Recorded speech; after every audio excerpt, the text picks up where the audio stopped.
हाँ जी। तो हम शुरू करते हैं अपनी नेक्स्ट क्लास को। तो पहली क्लास में हमने पढ़ा कि भाई टेंस क्या होता है, ठीक है। टेंस के बारे में हमने कहा कि टेंस क्या है, वर्ब फॉर्म है, ठीक है। फिर हमने कहा कि टेंस कितने होते हैं, 2 होते हैं या 3 होते हैं। तो 2 तक की बातें हमारी हो गई। अब तीसरा कैसे बनता है वो बातें हमें करनी है। देखो क्या होता है कि टेंस जब बनता है तो टेंस के लिए क्या चीज़ें ज़रूरी होती हैं जब जहाँ पे टेंस होता है। जैसे हमने लिखा यहाँ पे ही वॉज ए टीचर। फिर हमने लिखा कि ही इज ए टीचर। फिर हमने लिखा he will be a teacher.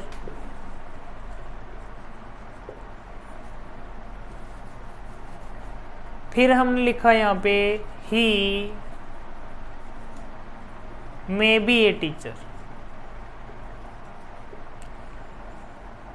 तो यहाँ क्या होगा कि यहाँ पे ये जो वर्ब है, ये वर्ब ये इसके साथ क्या कर रही है, एग्रीमेंट कर रही है। अगर यहाँ पे ये एक वचन है तो वर्ब भी कैसी आएगी, एक वचन की आएगी। अगर यहाँ पे ये ही की जगह अगर हम बहुवचन लिखेंगे तो यहाँ पे बहुवचन की वर्ब आएगी, ठीक है। फिर आपने यहाँ लिखा कि ही जो है इसके अनुसार यहाँ पे क्या आया, इज आया। यहाँ जो ये ही लिखा है इसके साथ आपने विल लिखा है। फिर अगर इसी प्रकार से हम यहाँ पे लिखें, ये आपका बहुवचन लिखेंगे, you will be a teacher, ठीक है। तो यहाँ पे आपने यू लिखा तो ये बहुवचन है, यू के साथ भी विल आया, ठीक है। इसका यूज हमने यहाँ पे यू का बहुवचन में वर्ब यूज होती है बहुवचन की, लेकिन यहाँ हमने इसका यूज किया वो सिंगुलर के लिए कहा है। लेकिन यहाँ पे हम ऐसे भी लिख सकते हैं, यू विल बी टीचर्स, ठीक है। तो यहाँ पे टीचर्स लिख दिया। यहाँ पे इस यू का यूज हमने किया किसके लिए, बहुवचन के लिए। तो यानी ये विल जो है ये इसके साथ आ रहा है, एक वचन के साथ भी और बहुवचन के साथ भी, ठीक है। तो कहने का मतलब क्या हुआ कि ये एग्रीमेंट नहीं कर रहा है, ठीक है। एक वचन और बहुवचन के संदर्भ में विल एग्रीमेंट नहीं कर रहा है, ठीक है। फिर देखो यहाँ पे he may be a teacher, he may be a teacher. अब देखो यहाँ पे आपने मे का यूज किया है।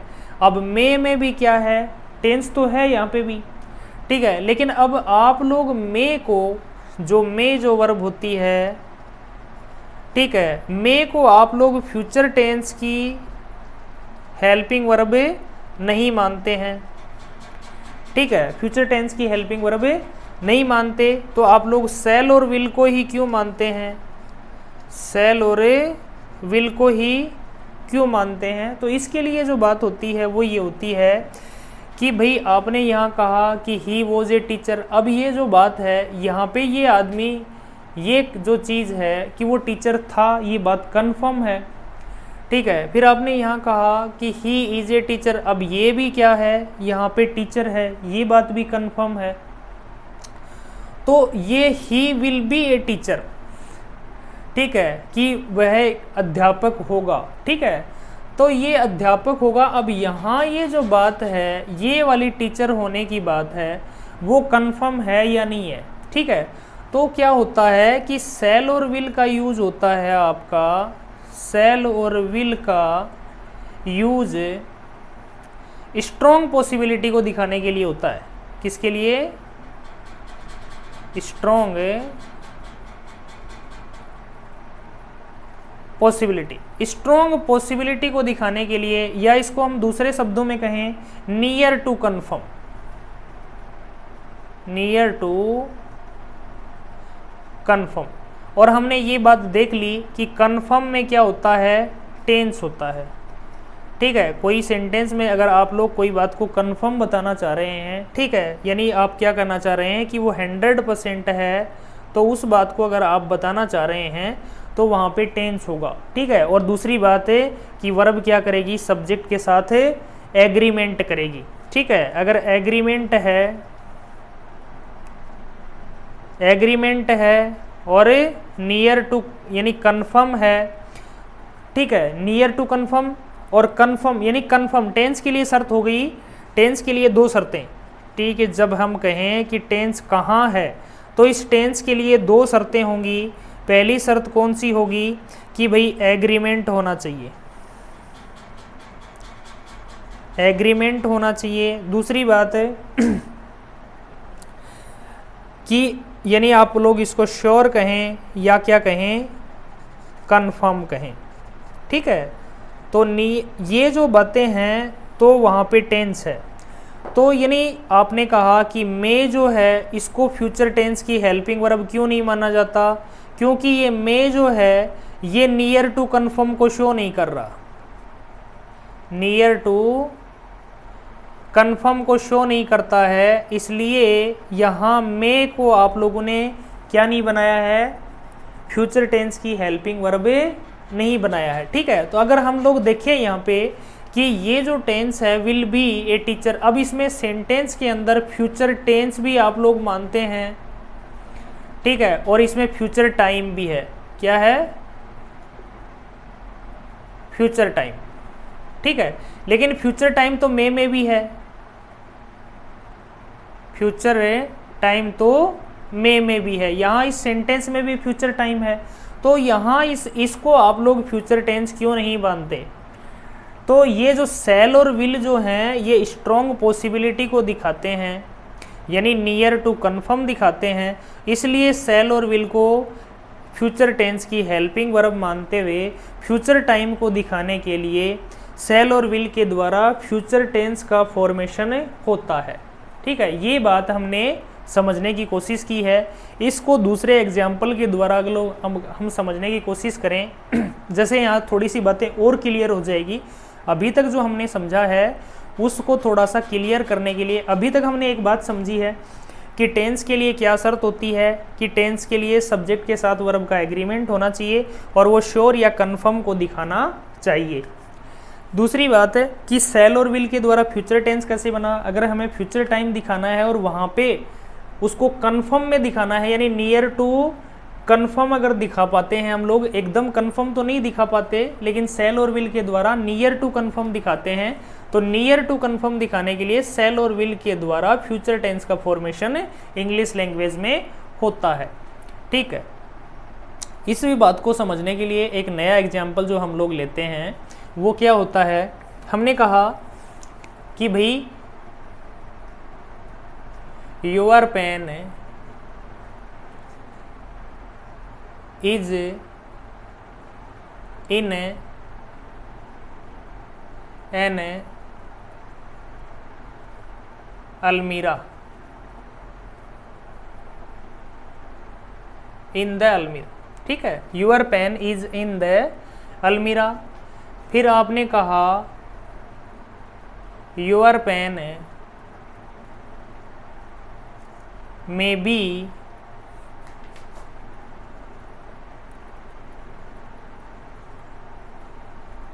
अलमीरा। फिर हमने कहा your pen will be in almirah. कौन सी बात को सीखने के लिए हमने सेंटेंस लिखे हैं, सेंटेंस जो लिखे हैं वो बात ये है कि जब ये वाली बात हमने कही तो इसका मतलब है कि यहाँ पे आपका पेन है वो आपको अलमीरा में मिलेगा। ठीक है, यहाँ जो उसके पेन के मिलने की पॉसिबिलिटी है, मे का यूज़ किया है, वो क्या हो गई, कम हो गई। ठीक है, और your pen will be in almirah, अगर ये वाला सेंटेंस अगर हम लोग यूज़ करते हैं तो यहाँ पेन के अलमीरा में मिलने की पॉसिबिलिटी क्या हो गई, ज़्यादा हो गई। ठीक है, देखो इस लैंग्वेज को समझने के लिए परसेंटेज कोई मानक नहीं होता है, लेकिन इसको थोड़ा सा एग्जाम्पल को समझने के लिए हम परसेंटेज के द्वारा सीखने की कोशिश करें। जैसे हम इसको माने कि भाई यहाँ पे क्या है कि आपका 100% जो है वो पेन अलमीरा में है। दूसरे सेंटेंस के द्वारा दिखाया हमने मे में, तो यहाँ पे हमने कहा कि मे के अलावा विल में पॉसिबिलिटी ज़्यादा है, तो यहाँ पे हम कहेंगे कि आपका पेन अलमीरा में 90% हम लोग ने क्या बता दिया कि आपका पेन अलमीरा में है। तो यहाँ इसकी पॉसिबिलिटी क्या होगी, अब ये देखो यानी इसमें कन्फर्म है और ये क्या है, नियर टू कन्फर्म। ठीक है, लेकिन यहाँ अगर इसको हम लोग इसी के द्वारा दिखाना चाहें तो यहाँ पे क्या कहेंगे कि इसके पेन के मिलने की पॉसिबिलिटी कम है। तो इसीलिए आपने मे को फ्यूचर टाइम दिखाने के लिए यूज तो किया। ठीक है, यानी आपने मे को फ्यूचर टाइम दिखाने के लिए यूज किया, लेकिन आपने इसको फ्यूचर टेंस में यूज नहीं किया। फ्यूचर टेंस में आप लोगों ने सिखाने के लिए इसका यूज नहीं किया, तो फ्यूचर टेंस में यूज नहीं किया। और यहाँ आपने किया, अगर ये बातें हमें पता होती हैं टेंस के संदर्भ में कि टेंस क्या करता है, टेंस एग्रीमेंट करता है और कन्फर्म को शो करता है तो टेंस है। ठीक है, पॉसिबिलिटी दिखा रहा है तो पॉसिबिलिटी दिखा रहा है, अगर वो नियर टू कन्फर्म जाके पॉसिबिलिटी दिखा रहा है तो वहाँ पे हम लोगों ने फ्यूचर सेल और विल के द्वारा फ्यूचर टेंस को सीखने की कोशिश की जाती है। और हम लोग मे के द्वारा भी फ्यूचर टाइम दिखाते हैं। मॉडल और भी बहुत सारे होते हैं जो फ्यूचर टाइम को दिखा देंगे, लेकिन वो फ्यूचर टेंस की हेल्पिंग वर्ब नहीं बनते हैं। ठीक है, तो हम लोगों ने ये चीज़ें सीखने की कोशिश की है कि भाई फ्यूचर टेंस बनता है तो वो कैसे बनता है। ठीक है, इसकी परिभाषा में जब टेंस की परिभाषा सीखते हैं तो उसमें फ्यूचर टेंस की परिभाषा के अनुसार ये चीज़ें क्लियर नहीं होती है। ठीक है, तो ये बात हमने देखी कि फ्यूचर टेंस का फॉर्मेशन किस प्रकार होता है। तो मैं इसको मिटाता हूँ, आगे की बात देखते हैं क्या बात है।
टेंस और टाइम,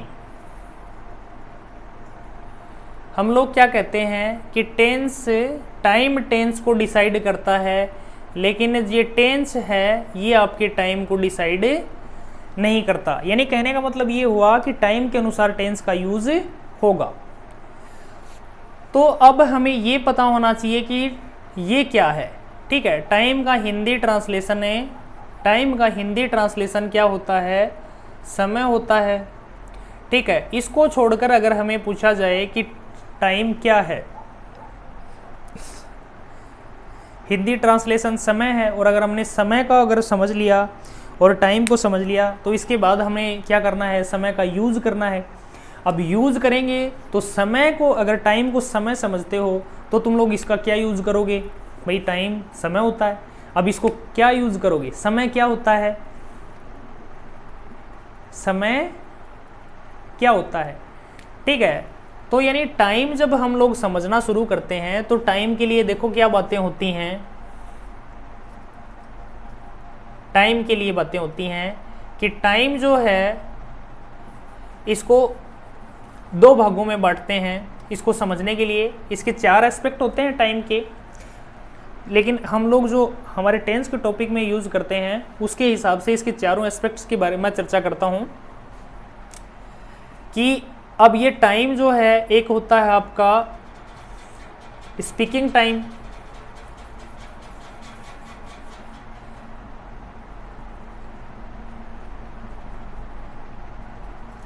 स्पीकिंग टाइम, ठीक है, स्पीकिंग टाइम। दूसरा हो जाएगा स्पीकिंग टाइम को आप लोग क्या करोगे, रिलेटेड टाइम, रिलेट करोगे, तो दूसरा हो जाएगा रिलेटेड टाइम। फिर इसके दूसरे दो एस्पेक्ट होते हैं, वो होते हैं, एक होता है पॉइंट ऑफ टाइम और एक होता है पीरियड ऑफ टाइम। चार पहलू की चर्चा हम लोगों ने टाइम के संदर्भ में की कि भाई एक तो पॉइंट ऑफ टाइम, एक पीरियड ऑफ टाइम, एक स्पीकिंग टाइम और एक रिलेटेड टाइम।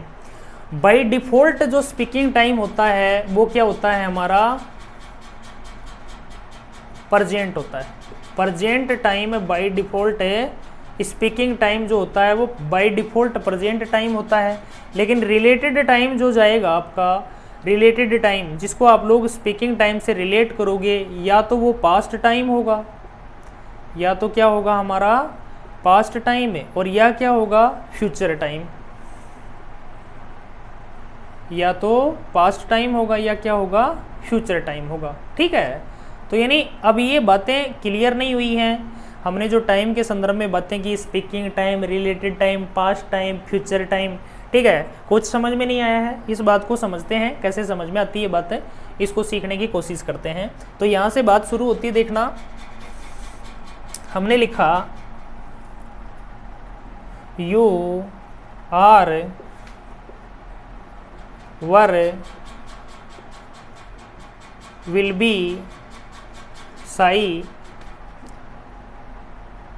ठीक है, ये ऐसा लिख दिया हमने। दूसरा सेंटेंस ऐसे लिखें कि you are were will be shy in childhood. फिर हमने देखा you are were will be shy in youth. फिर हमने कहा you are were will be shy in old age. अब ये बातें हम लोग करते हैं। अब यहाँ हम देखेंगे, हमने 4 सेंटेंस लिखे हैं और इन सेंटेंसों के द्वारा हम यहाँ सीखने की कोशिश करें कि यहाँ कौन से उत्तर हमारे सही होंगे, ठीक है। इस बात को समझने की कोशिश कर रहे हैं कि भाई रिलेटेड टाइम है और स्पीकिंग टाइम है क्या चीज़ होगी, ठीक है। और दूसरी बात यहाँ से एक निकल के आएगी कि किस प्रकार का टाइम जो होता है वो सेंटेंस में छपता है। अब देखो यहाँ इस वाले सेंटेंस में आपने किसी प्रकार के टाइम का यूज़ नहीं किया है, और आपको जो टाइम दिखाना है और टेंस दिखाना है वो दोनों किसके द्वारा दिखाओगे, वर्ब के द्वारा भी दिखाओगे। तो टाइम नहीं है तो टाइम डिसाइड नहीं कर रहा है इस सेंटेंस में कि कौन से वाला टेंस हम भरें। भाई हमने कहा कि टाइम क्या करता है, टेंस को डिसाइड करता है, ये बात कंफर्म हो गया कि टाइम ही क्या करेगा, टेंस को डिसाइड करेगा। तो यहाँ इसमें टाइम दिया नहीं है, आपको क्या करना है, वर्ब के द्वारा ही टाइम और टेंस दोनों दिखाने हैं। तो यहाँ पे यू आर सही है, यू वर सही है और यू विल बी सही है। तीनों प्रकार के टेंस आप लोग सेंटेंस में यूज करोगे। क्यों? क्योंकि टाइम नहीं है, टाइम नहीं है तो आप स्वतंत्र हो, आप कौन से वाला भी टेंस यूज करो, ठीक है। लेकिन यहाँ आपने लिखा चाइल्डहुड, इन चाइल्डहुड, ठीक है। अब देखो क्या है, अब मैं बोल रहा हूँ इस टाइम पे और उस टाइम पे मैं बोल रहा हूँ, इससे आप लोग क्या करोगे, चाइल्डहुड को रिलेट करोगे, ठीक है। अगर मैं वर्तमान में अगर चाइल्डहुड में होता तो मेरे को चाइल्डहुड लिखने की ज़रूरत थी क्या?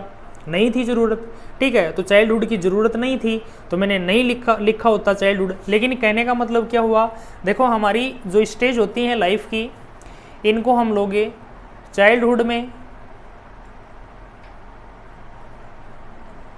ठीक है, फिर आपका यूथ, और फिर आपने क्या किया, ओल्ड एज, इनमें क्या किया है, डिवाइड किया है। ठीक है, अगर आप लोग चाइल्डहुड में नहीं हो, इनसे पहले, चाइल्डहुड से पहले कोई स्टेज नहीं होती है, तो अगर आप चाइल्डहुड में नहीं हो तो आप यहाँ तो कहाँ हो, यूथ में, और या क्या कहाँ हो, ओल्ड एज में। ठीक है, यानी आप किसी दूसरी अवस्था में हो। अगर आप लोग चाइल्डहुड, तो अगर आप यूथ में हो तब भी आपके लिए पास्ट रिलेट होगा, अगर आप लोग यहाँ हो तब भी ये आपके लिए कहाँ रिलेट होगा, पास्ट में रिलेट होगा। तो दोनों कंडीशन में ही आप लोगों के द्वारा यहाँ पे कौन सा उत्तर सही होगा, यहाँ पे आपका केवल और केवल वर उत्तर सही होगा। विल बी और वर आपके आंसर क्या हो जाएंगे, गलत हो जाएंगे। ठीक है, यहाँ ऊपर वाले में हमने तीनों प्रकार के आंसर कर लिए और यहाँ पे हम लोग केवल और केवल वर को आंसर कर पा रहे हैं। ठीक है, इसका रीजन पता लगा, क्योंकि टाइम जो है उसको रिलेट करना होता है और रिलेट करके हमें क्या करना होता है, आंसर करना होता है। तो टाइम के संदर्भ यानी टेंस के संदर्भ में, टेंस के जो टॉपिक में अगर आपने कॉन्सेप्ट टाइम का नहीं समझा है तो आप लोग क्या करोगे, इस चीज़ को अच्छे से सही से नहीं समझ पाओगे। ठीक है, फिर देखो इसमें क्या लिखा है, यूथ लिखा है, यूथ लिखा है मीन्स टाइम लिखा है। फिर ये बात होगी कि यहाँ पे आपने कहा कि चाइल्डहुड है, यूथ है और यहाँ पे क्या है आपकी ओल्ड एज है। ये तीन प्रकार की स्टेज हमने देखी। देखो अब यहाँ पे अगला कह रहा है कि कहाँ नहीं है, यूथ में तो नहीं है, तो या तो वो चाइल्डहुड में है, चाइल्डहुड में है तो इसके लिए क्या हो जाएगा, चाइल्डहुड के लिए ये फ्यूचर हो जाएगा, या फिर ये ओल्ड एज में है, अब ओल्ड एज में है तो इसके लिए क्या हो जाएगा, ये पास्ट हो जाएगा। ठीक है, अब देखो यहाँ पे हमारे कितने उत्तर सही हो जाएंगे, फ्यूचर वाला सही हो सकता है और कौन सा सही हो सकता है, पास्ट वाला सही हो सकता है। तो यहाँ पे हमारा ये जो आर उत्तर गलत हो गया, या तो वर करें या विल भी करें, दोनों उत्तर क्या हो जाएंगे, सही हो जाएंगे। समझ में आई बात, क्या किया हमने, टाइम लिखा, यूथ का लिखा, और यूथ जब लिखा है तो हम इस अवस्था में नहीं जी रहे हैं, क्योंकि अगर इस अवस्था में जी रहे होते तो हमें इसको लिखने की ज़रूरत नहीं होती। ठीक है, तो इसलिए हमने दूसरी अवस्था में है, दूसरी अवस्था को हमने रिलेट किया कि चाइल्डहुड में अगर हैं तो हमारे लिए फ्यूचर हो जाएगा, और ओल्ड एज में है तो ये हमारे लिए क्या हो जाएगा, पास्ट हो जाएगा। तीसरी बात है, are were will be shy in old age. अब यहाँ ओल्ड एज हमने लिखा है, तो ओल्ड एज में अगर आप होते तो आपको ओल्ड एज लिखने की ज़रूरत नहीं है।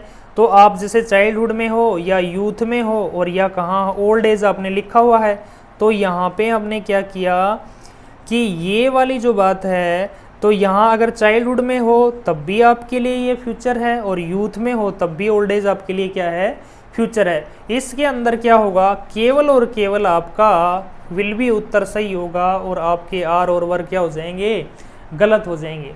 ठीक है, तो ये हमने समझा, किसको समझा, टेंस के टॉपिक में टाइम का क्या रोल होता है उस बात को समझा। ठीक है, यहाँ से एक बात क्लियर और होती है कि टाइम जो होता है आपके सेंटेंस में लिखा होता है, वो मोस्टली इंग्लिश लैंग्वेज में 99% जो टाइम आपको सेंटेंस में लिखा हुआ मिलेगा वो या तो कहाँ का मिलेगा, पास्ट का, या मिलेगा कहाँ का, फ्यूचर का।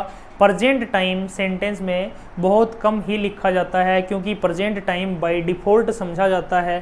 ठीक है, तो बाय डिफ़ॉल्ट समझते हैं किसको, प्रेजेंट टाइम को। स्पीकिंग टाइम होता है तो उसको बाय डिफ़ॉल्ट प्रेजेंट टाइम समझ लिया जाता है और उसको लिखने की सेंटेंस में ज़रूरत नहीं होती है। तो सेंटेंस में कौन सा टाइम लिखा जाता है, रिलेटेड टाइम लिखा जाता है। रिलेटेड टाइम पास्ट और फ्यूचर दो होते हैं। इससे आगे की बात हमें अगली क्लास में समझने की कोशिश करेंगे। ठीक है जी।